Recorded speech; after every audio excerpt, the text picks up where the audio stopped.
My channel. ఈరోజు ఏం జరగబోతుందో తెలుసుకుందామా? ఇంకా ఎపిసోడ్లోకి వెళ్ళిపోతే ఒక్కసారిగా సుమిత్ర ఇక శౌర్యని గారాబం చేస్తూ ఇక తనని ఒళ్ళో కూర్చోపెట్టుకొని మాట్లాడుతూ ఉంటుంది. అప్పుడే అక్కడికి జ్యోత్స్న వస్తుంది. ఇక ఒక్కసారిగా శౌర్య అలా సుమిత్ర ఒళ్ళో కూర్చొని మాట్లాడటం, శౌర్యని ప్రేమగా చూసుకోవడం చూసి, మమ్మీ ఎంత కాదనుకున్నా ఆ దీపని రక్తం, అది దీపకు పుట్టిందేగా, నీ మనవరాలుగా, అందుకేనేమో లోపలున్న ఎఫెక్షన్ ఈ రకంగా బయటికి చూపిస్తున్నావు అని చెప్పేసి చాలా కోపంగా మనసులో జ్యోత్స్న అనుకుంటూ మమ్మీ అని గట్టిగా అరుస్తుంది. దాంతో సుమిత్ర ఏమీ జ్యోత్స్న అని వెనకాలే, ఈ బొమ్మ నాది కదా, మరి శౌర్య చేతిలో ఉందేంటి? జో, ఇది నీ చిన్నప్పటి బొమ్మ అంటే కదా, నా అమ్మమ్మ చెప్పింది, అందుకే నేను తీసుకున్నాను, చాలా బాగుంది జో అని వెనకాలే, ఏయ్ నీ చేతిలో నా బొమ్మ ఉండడానికి వీల్లేదు అని చెప్పేసి శౌర్య చేతిలో ఉన్న బొమ్మను తీసి నేల మీద విసిరి కొడుతుంది. ఒక్కసారిగా అది ముక్కలైపోతుంది. దాంతో సుమిత్రకి చాలా కోపం వచ్చి జ్యోత్స్న అంటూ జ్యోత్స్న మీద చేయెత్తుతుంది. దాంతో జ్యోత్స్న, మమ్మీ అసలు నువ్వేం చేస్తున్నావు నీకు అర్థమవుతుందా? చిన్నపిల్లల పట్ల ఇలా అయినా ప్రవర్తించడం నీకు ఉన్న కొద్దీ బుద్ధి మందగించినట్టుంది. మళ్ళీ నువ్వు పిచ్చిదల్లా తయారవుతున్నావు. ఇదేనా నీ ప్రవర్తన? నువ్వు మారిపోయావు అనుకున్నాను, నువ్వే మాత్రం మారలేదు, నీ బుద్ధి మారలేదు అని వెనకాలనే ఇక జ్యోత్స్న, ఇదేంటి అనవసరంగా ఎక్కువగా రియాక్ట్ అయినట్టున్నాను, మమ్మీకి మళ్ళీ నా మీద అనుమానం వచ్చినట్టుంది. జ్యోత్స్న, సారీ మమ్మీ, ఏదో కోపంలో అలా చేశాను, సారీ శౌర్య, కావాలంటే నా బొమ్మలు చాలా ఉన్నాయి, వాటిలో నీకు నచ్చింది తీసుకో. వద్దు జో, నువ్వు వాటిని కూడా ఇలాగే పాడు చేస్తావేమో. అమ్మమ్మ ఆ బొమ్మల్ని నీ కోసం చాలా ప్రేమగా కొన్నాను, దాచుకున్నానని చెప్పారు, వాటిని అలా పాడు చేయడం నాకు ఇష్టం లేదు. అమ్మమ్మ ఆ బొమ్మలు నాకేమీ వద్దు అని అంటూ శౌర్య అక్కడి నుంచి వెళ్ళిపోతుంది. ఇక సుమిత్ర, నీకు బుద్ధి లేదు, చిన్నపిల్లల పట్ల ఎలా మాట్లాడాలో కూడా నీకు తెలీదా అని చెప్పేసి సుమిత్ర కోపంగా వెళ్ళిపోతుంది. ఇక జ్యోత్స్నకి ఒళ్ళంతా మండిపోతూ కోపంగా తన రూమ్లోకి వస్తుంది. ఇక పారిజాతం, ఏంటి నీ ముఖం ఏంటి అలా మాడిపోయింది? నువ్వేమనుకున్నా అది జరగట్లేదు కదా గ్రాని, అసలే నేను చాలా కోపంలో ఉన్నాను. ఇప్పుడు ఆ పుండు మీద కారం చెల్లినట్టు నువ్వు నాకు బీపీ తెప్పించు మాకు. అది కదే, నేనేమన్నాను?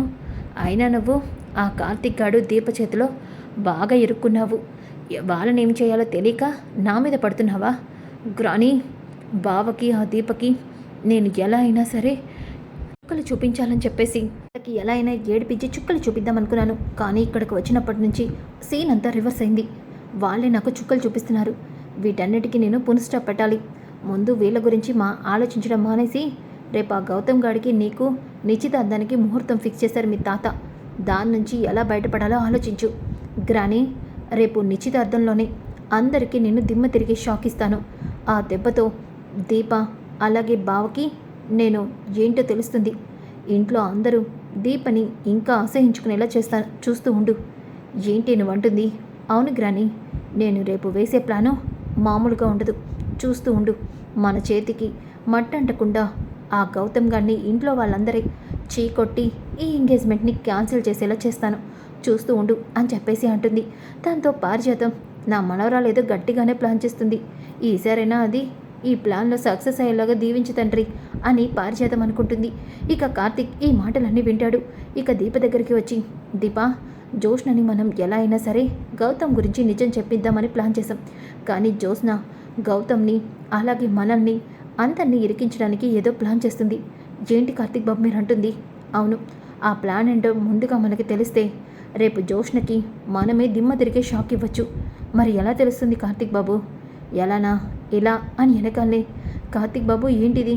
నేనే ఇది ఆన్లైన్లో ఆర్డర్ పెట్టాను. జ్యోత్స్న ఇప్పుడు ఎవరిని కలిసినా ఎలా మాట్లాడినా అన్నీ మనకి తెలుస్తాయి. ఎలా కార్తీక్ బాబు? జ్యోత్స్న హ్యాండ్ బ్యాగ్కి ఈ మైక్ని సెట్ చేశాను. దీంతో జ్యోత్స్న ఏం చేయబోతుందో మనకి తెలుస్తుంది. అప్పుడు జ్యోత్స్న ప్లాన్ని మనం తిప్పికొట్టచ్చు అని చెప్పేసి అనగానే దీప చాలా సంతోషపడుతుంది. ఇక సుమిత్ర అయితే దిగులుగా కూర్చున్న శౌర్య దగ్గరికి వస్తుంది. అమ్మమ్మ, ఏమైంది అలా ఉన్నావు? ఏం లేదమ్మమ్మ, బొమ్మ పాడైపోయింది. జోకి ఎందుకు? అమ్మన్నా నేనన్నా అంత కోపం, అప్పుడు కూడా అంతే, అమ్మని నన్ను జో చంపాలనుకుంది అని వెనకాలే ఒక్కసారిగా సుమిత్ర షాక్ అవుతుంది. శౌర్య, ఏం మాట్లాడుతున్నావు నువ్వు?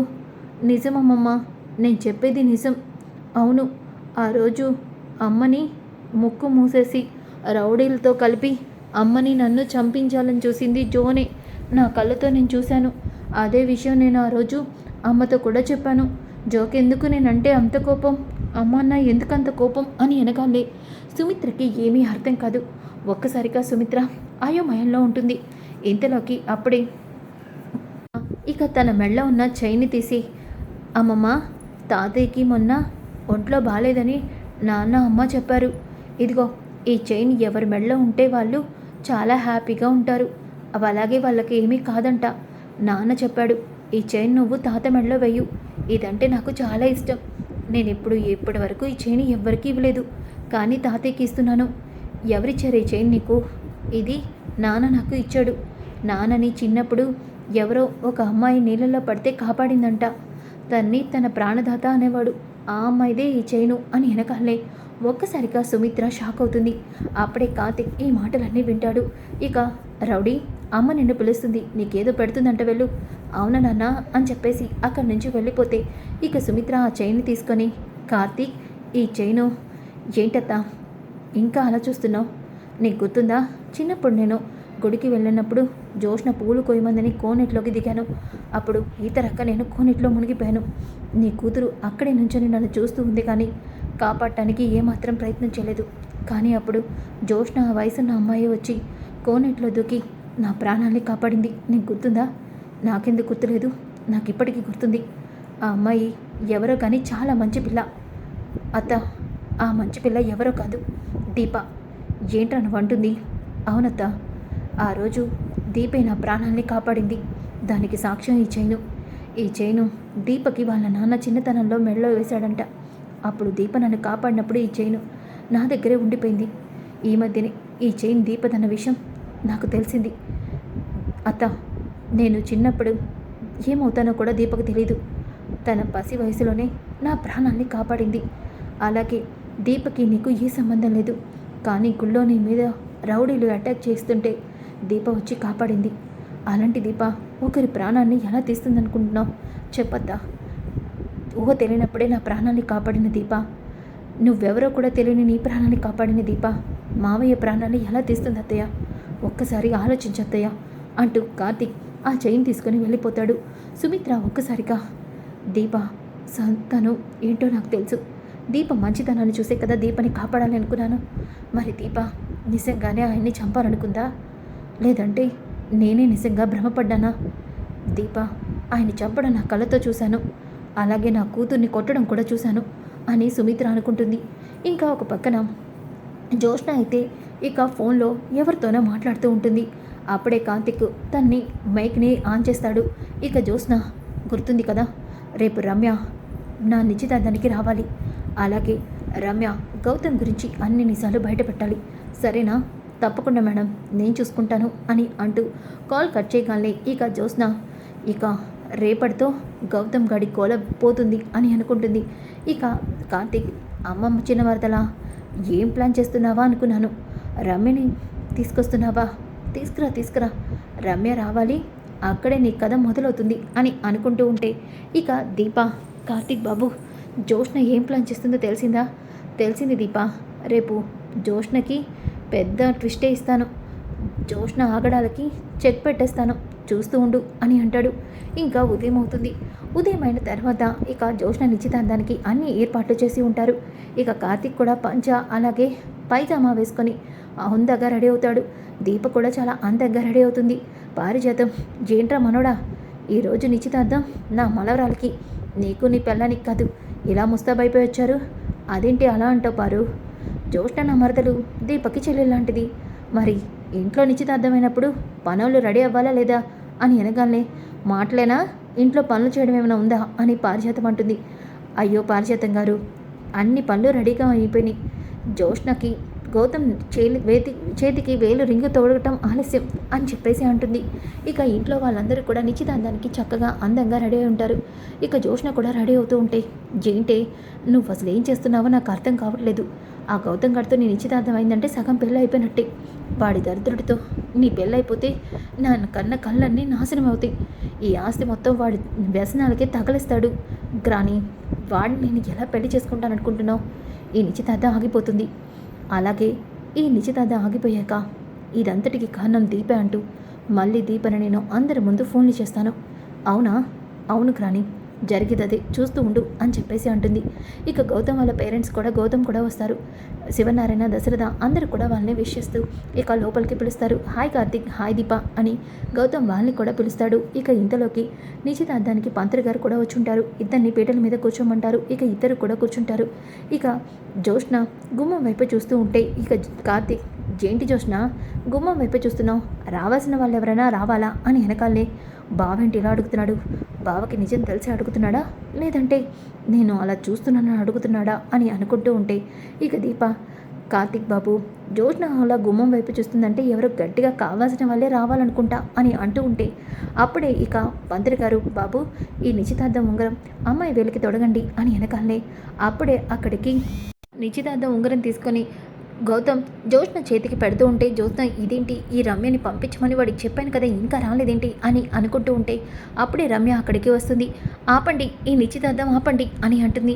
ఒక్కసారిగా జ్యోత్స్న, అమ్మయ్య ఈ రమ్య వచ్చేసిందనమాట అని అనుకుంటూ ఉంటే ఇంతలోకి ఒక్కసారిగా శివనారాయణ, దశరథ అందరూ కూడా రమ్య వైపు కోపంగా చూస్తూ, ఏ అమ్మాయి నువ్వేంటి మళ్ళీ ఇక్కడికి వచ్చావు, దీప ఇక్కడికి ఎందుకు తీసుకొచ్చావు, మళ్ళీ ఏదైనా కొత్త నాటకం ఆడుతున్నావా అని వెనకాలనే ఇక దీప, అయ్యో తాతయ్య గారు, ఇప్పుడు రమ్యని నేను ఇక్కడికి తీసుకురాలేదు, రమ్య నిన్నెవరిక్కడికి పిలిపించారు, అసలు నువ్వెందుకు ఇక్కడికి వచ్చావు అని అనగానే జ్యోత్స్న పారిజాతం వైపు సైగ చేస్తుంది. అంటే నా మనవరాలి దీన్ని ఇక్కడికి పిలిపించిందన్నమాట అని అనుకుంటూ ఇక పారిజాతం, ఇది అంతా ఈ దీప పనే అయ్యుంటుంది, ఒసే నువ్వే ఇక్కడికి దీన్ని తీసుకొచ్చావా, లేదంటే ఇదెందుకు నిశ్చితార్థాన్ని ఆపేయమంటుంది, అంటే అందరి ముందు నిశ్చితార్థం జరగాలి అన్నావు కానీ ఈ రకంగా ప్లాన్ చేసావన్నమాట అని వెనకాలనే ఇక సుమిత్ర, దీప నువ్వు మారవా అని అంటూ ఉంటే ఇక రమ్య, అయ్యో ఎందుకు మీరు అందరూ దీపని తప్పుగా అపార్థం చేసుకుంటున్నారు, నేను ఇక్కడికి దీపక పిలిస్తే రాలేదు, నా అంతటా నేనే వచ్చాను అని వెనకాలనే అందరూ కూడా షాక్ అయిపోతారు.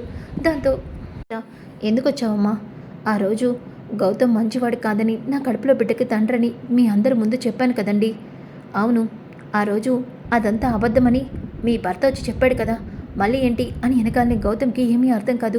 ఇదేంటి దీని భర్త రావటం ఏంటి, దీని కడుపులో బిడ్డకి వాడు తండ్రి అనడమేంటి, నిజంగానే నేనే కదా దీని కడుపులో తండ్రి, మరి ఇప్పుడు ఏంటి ఇది నిజం చెప్పేస్తుందా ఏంటి అని కంగారు పడుతూ ఉంటే జ్యోత్స్న, ఈ పెళ్ళి ఆపడానికేరా నేను దాన్ని పిలిపించింది, ఇప్పుడు ఉంటుంది చూడు నీకు షాకు అని అనుకుంటూ ఉంటే అప్పుడే రమ్య, ఆ రోజు నేను మీ అందరి ముందు అబద్ధం చెప్పాను, అందుకే ఈరోజు మీ అందరి ముందు నిజం చెప్పడానికి వచ్చా, గౌతమ్ చాలా మంచివాడు, నేను వాళ్ళ ఇంట్లో పనిచేస్తూ ఉండేదాన్ని అని అంటుంది. అందరూ కూడా షాక్ అవుతారు. ఇక జ్యోత్స్న కూడా, బాబోయ్ ఇదేంటి ఇది ఇంత ట్విస్ట్ ఇచ్చింది అని అనుకుంటూ ఉంటే చిన్న మరదల ఈ రకంగా ప్లాన్ చేసింది నేనే అని కార్తీక్ అనుకుంటాడు.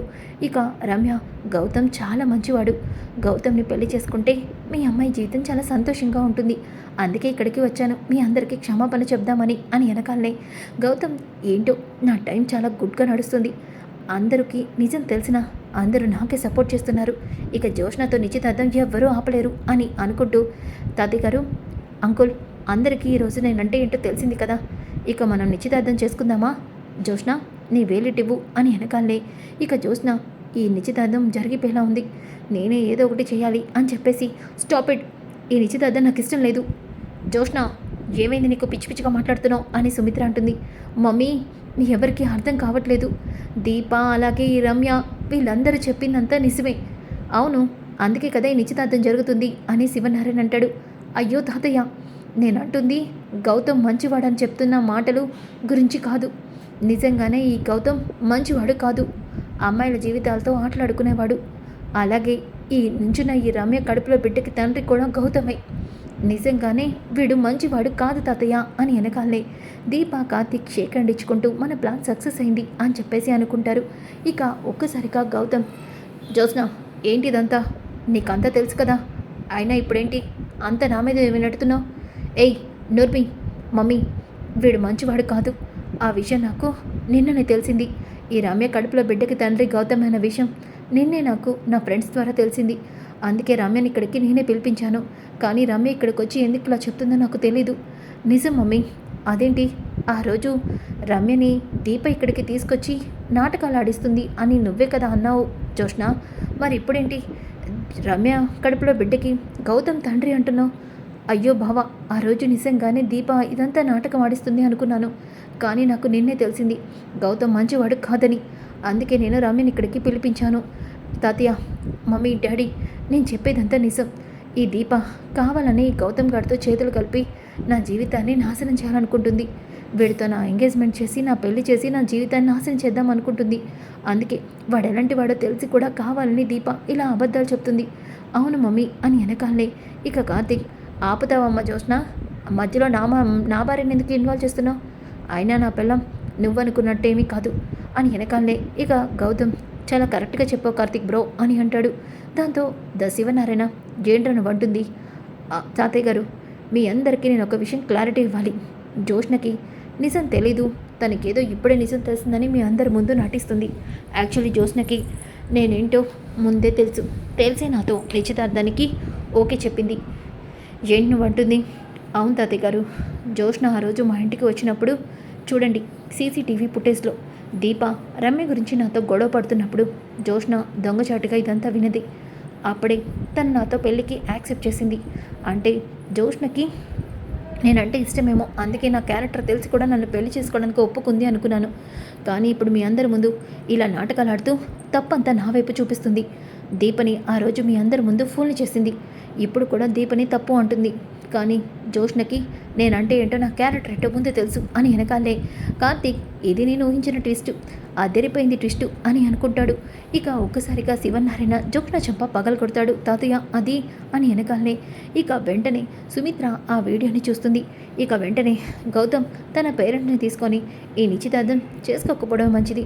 నేను ఆడపిల్లల జీవితాలతోనే ఆడుకున్నాను, కానీ మీ మనవరాలు ఏకంగా మీ ఫ్యామిలీ అందరితో ఆడుకుంది. మీ ఫ్యామిలీలో నేను అడుగు పెట్టకపోవడమే మంచిది. ఇలాంటి అమ్మాయిని పెళ్లి చేసుకుంటే రేపు నా ఫ్యూచర్ ఎలా ఉంటుందో ఊహించుకుంటేనే భయంగా ఉంది. కార్తీక్ బ్రో, నువ్వు జ్యోత్స్నని ఎందుకు రిజెక్ట్ చేసావో ఇప్పుడు నాకు అర్థమవుతుంది. నువ్వు సూపర్ బ్రో అంటూ అక్కడి నుంచి వెళ్ళిపోతాడు. దాంతో ఒక్కసారిగా రమ్య కూడా అక్కడి నుంచి వెళ్ళిపోతుంది. సుమిత్ర ఇక జ్యోత్స్న చెప్ప పక్కన కొడుతుంది. అసలు నీకు సిగ్గుందా? నువ్వు ఆడపిల్లవేనా? ఇలాంటి పనులు చేస్తావా అని వెనకాలనే ఇక కార్తీక్, అత్త ఇప్పటికైనా మీకు అర్థమైందా? జ్యోత్స్న కావాలని ఇదంతా చేసింది. కావాలని తనకి గౌతమ్ గురించి నిజం తెలిసిన ఆ నిజాన్ని మీ అందరి దగ్గర దాచిపెట్టి దీప అలాంటి వాడితో జ్యోత్స్న పెళ్లి జరగనివ్వదని తెలిసి జ్యోత్స్నని ఇరికించడానికే, ఆ రోజు దీపని ఇరికించడానికే జ్యోత్స్న మీ అందరి ముందు పెళ్లికి ఒప్పుకుంది. గౌతమ్ నిజం చెప్పిన తర్వాత తనకి నిజం తెలిసి కూడా మీ అందరి ముందు మంచి దానిలో నటించడం కోసం, దీపని అందరూ అసహించుకోవడం కోసం ఆ రోజు తప్పంతా దీప మీద నట్టింది. ఇప్పటికైనా మీ అందరికీ నిజం తెలిసిందా? దీప ఆ రోజు జ్యోత్స్న మీద కోపంతో నోరు తెరవకుండా నిజం ఒప్పుకుంటే ఈరోజు గౌతమ్తో జ్యోత్స్న పెళ్లి జరిగేది. కానీ దీప అలా చేయలేదు. ఎందుకంటే దీప తను ఏమైపోయినా తన పక్కనున్న వాళ్ళ బాగోలు అనుకుంటుంది. అంత గొప్పది దీప అని అనగానే శివనారాయణ అలాగే సుమిత్ర దశరథ చేసిన దానికి మేము చాలా బాధపడుతున్నాం. ఆ రోజు నువ్వు మా నాన్నరాలి జీవితాన్ని కాపాడాలనుకున్నా మేమందరం నిన్ను తప్పుగా అపార్థం చేసుకున్నాం, మమ్మల్ని క్షమించు అని అంటూ ఇక జ్యోత్స్ననైతే చాలా బాగా తిట్టేస్తారు. ఇక జ్యోత్స్న బాగా ఏడుస్తూ పైకి వెళ్ళిపోతుంది. ఇక పారిజాతం, నీ బతుకు ఇంత ఘోరంగా అవుతుందని అస్సలు అనుకోలేదు గ్రాని. అవునే, ఏదో పొడి చేస్తావు దిద్దేస్తావు అనుకున్నావు, కానీ అందరి ముందు నువ్వే ఫూల్ అయ్యావు. అలాగే రేపు మీ నాన్నని చంపిందని అందరినీ నమ్మించావు. రేపు దీపే మీ నాన్న చంపలేదన్న విషయం కూడా ఆ కార్తీక్ గడ అందరి ముందు నిరూపించేస్తే అప్పుడు నీ పని ఏమవుతుందో ఆలోచించుకో. గ్రాని, ఏం అవుతున్నావు నువ్వు? నాకెందుకో డౌట్గా ఉంది. దీప మీ నాన్నని చంపలేదు. దీప మీ నాన్నని ఎవరో షూట్ చేశారు. వాణ్ణి కూడా ఆ కార్తీక్ గడు కనిపెట్టేస్తాడు. అప్పుడు నీ పరిస్థితి ఏమవుతుందో ఆలోచించుకో. దీపని అందరూ నెత్తిన పెట్టుకొని చూసుకుంటారు. అప్పుడు నిన్ను గ్రాని, అలా జరగకూడదు. నిజంగానే ఇక్కడ పరిస్థితులన్నీ చూస్తుంటే బావా ఒకదాని తర్వాత ఒకటి దీప గురించి అందరికీ నిజాలు తెలిసేలా చేస్తున్నాడు. రేపు ఆనిసం కూడా తెలిస్తే అప్పుడు నా పేరు బయటపడుతుంది. అప్పుడు అందరికీ నిజం తెలిసిపోతుంది. అప్పుడు మమ్మీ కూడా నన్ను చీకొడుతుంది. దీపే ఇంటి వారసురాలని కూడా తెలిస్తే ఇక నా పరిస్థితి ఏమవుతుంది? నో, అలా జరగకూడదంటే నేను ఏదో ఒక ప్లాన్ చేయాల్సింది. అవును, ఈసారి నేను వేసే ప్లాను బావకి భార్యగా, ఈ ఇంటి కోడలిగా, ఈ ఇంటి వారసురాలుగా ఉండిపోయేలాగా ప్లాన్ చేయాలి. శాశ్వతంగా దీప మా జీవితంలో లేకుండా చేయాలి. అవును అని చెప్పేసి జ్యోత్స్న అనుకుంటుంది. ఇక దీప కార్తీక్ అయితే చాలా హ్యాపీగా ఉంటారు. కార్తీక్ బాబు, నాకు చాలా సంతోషంగా ఉంది. ఈరోజు అందరికీ నా గురించి నిజం తెలిసింది. దీప, ఇదే కాదు, త్వరలోనే మావయ్యని షూట్ చేసింది నువ్వు కాదని, అలాగే ఆ ఇంటి వారసురాలు నువ్వే అన్న నిజం అందరికీ తెలిసేలా చేస్తాను. అప్పుడు నీ స్థానం నీకు దక్కుతుంది. కార్తీక్ బాబు, ఇప్పుడు నాకు సంతోషంగా ఉంది. సుమిత్రమ్మ గారికి ఇప్పుడు నా మీద కొంచెం కోపం పోయింది. అత్త కోపం నీటిలో బుడగ లాంటిది. అది త్వరగానే పోతుందిలే దీప. నువ్వు ఇలా హ్యాపీగా ఉండు. ఇలా సంతోషంగా నన్ను చూస్తుంటే నాకు ఎంతో ఆనందంగా ఉంది అని కార్తిక్ అంటాడు. సో ఫ్రెండ్స్, కమింగ్ ఎపిసోడ్స్ ఇలాగే చాలా చాలా ఇంట్రెస్టింగ్గా ఉంటాయి. డోంట్ మిస్ అవ్వకుండా ఉండాలంటే మన ఛానల్ని సబ్స్క్రైబ్ చేసుకోండి. ఈ వీడియో నచ్చితే లైక్ చేయండి, షేర్ చేయండి. Thanks for watching to my channel. ఈరోజు ఏం జరగబోతుందో తెలుసుకుందామా? ఇంకా ఎపిసోడ్లోకి వెళ్ళిపోతే ఒక్కసారిగా సుమిత్ర ఇక